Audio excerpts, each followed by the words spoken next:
Hey! Hey everybody. I'd like to mention, the guy in the last episode who held his hand up, this is him. Hi. Yeah. He is going to be joining us in other episodes. And, yeah, he's a pretty nice guy. Oh, thank you. Yeah, you're Thanks, welcome. Andrew. You're nice too. I think he's leaving Alright, I'll be first. back in a minute. Okay, yeah. Well, anyway, we're going to be getting to more Bible. Yeah, more Bible stories.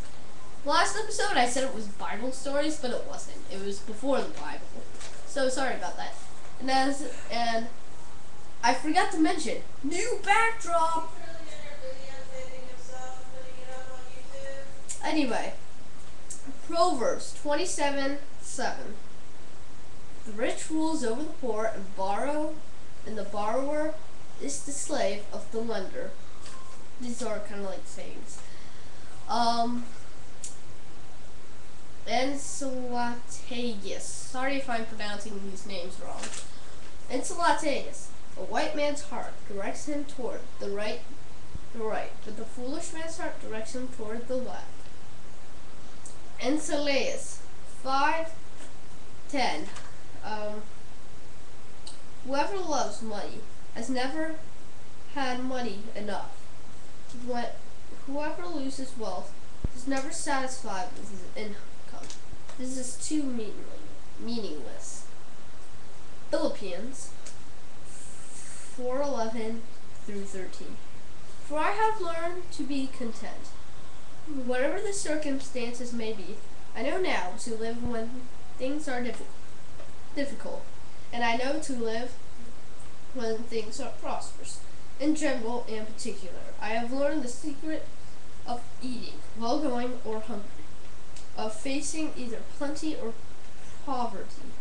I am ready for anything, though the strength of the one who lives within me. 1 Timothy 6:7-10. For we brought nothing into the world, we can take nothing out of it, but we have food and clothing. We will be content with that. People who want to get rich and fall into temptation and trap into the world, and we can take nothing out of it, but we have food and clothing.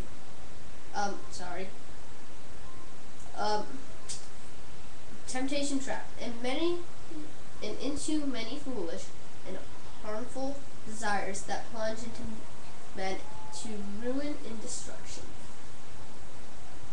For love of money is root of all kinds of evil. Some people, eager for money, have wandered from the faith, priceless themselves, and pierced themselves with many griefs. Sorry about that there. I kind of skipped a line up. Like I was reading and then I kind of went up a line on accident, so, yeah. Pardon me, sorry. Sorry. Communicating with my, assistant, I guess we could call it. Director, yeah. Producer, director. Romans 13:8. Owe nothing to anyone except love one another. For he who loves his neighbor has fulfilled the law. The law, huh? It's a law to love your neighbor, huh? It's a What law do you to think love of your that? neighbor. That should probably be a law nowadays. I don't see why it's not. It's a law to love your neighbor. Do you think the government should make it a law? Or that people should just do it? I actually think people should just do it. What? People should just do it. I mean, Why don't they? well, some people do. You do have to realize that some people do. A few. But they're not the majority though, right? We like our neighbors. Yeah, our neighbors are very nice. Very, very nice. Well, that's why you live in a neighborhood, right? You want to live around nice people. Good. Exodus 23:12. 6 days, do your work. But on the 7th day, sorry about that if the screen blacked out. 6 days, do your work. But on the 7th day, do not work.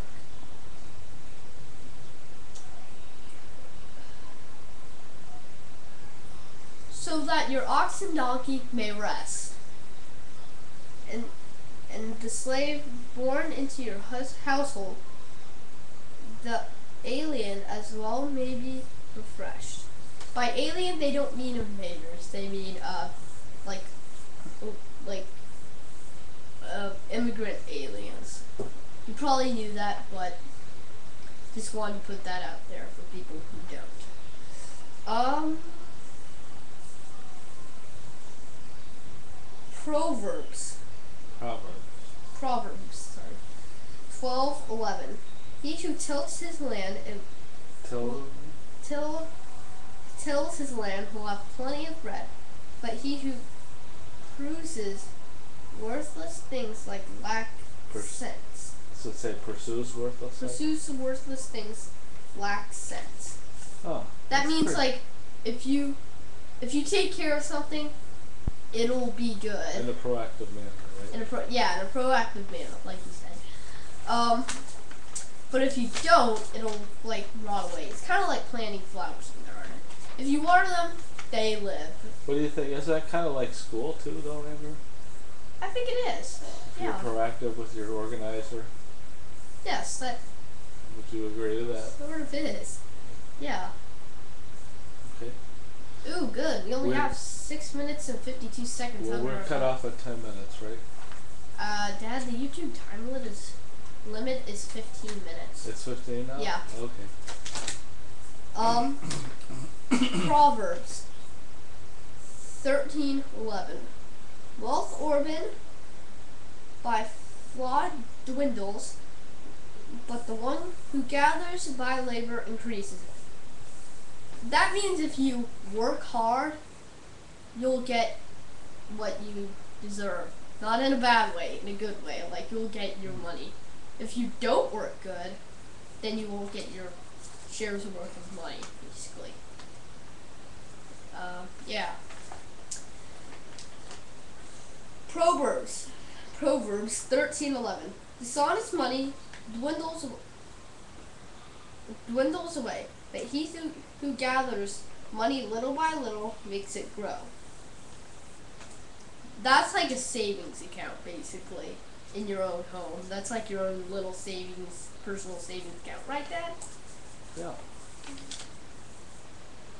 Oh, whoops. I forgot something. Dishonest money dwindles away. In House of Wise are stories of of choice, food and oil, but a foolish man devours all he has. A good man leaves inheritance for his children's children, but a stinner wealth is stored up for his righteous, which means what does that mean? I'm sorry, some of this I don't know. That was a tough one. It's the last line.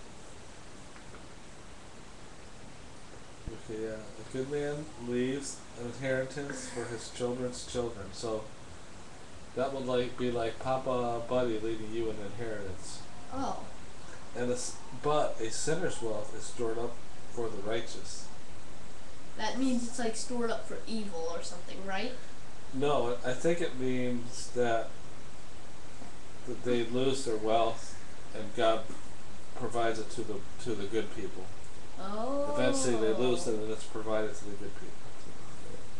It's a natural law. It's just a natural law, God's law, That kind of makes sense. And that's how He kind of keeps things in balance and true and in balance, right? Because after all, if you're going to sin and you're going to get all kinds of money for it, that shouldn't be how things work, should it? No, it shouldn't. So, some people do sin and still get money. What I are, don't get that. Andrew, what are sins, do you think? The sins are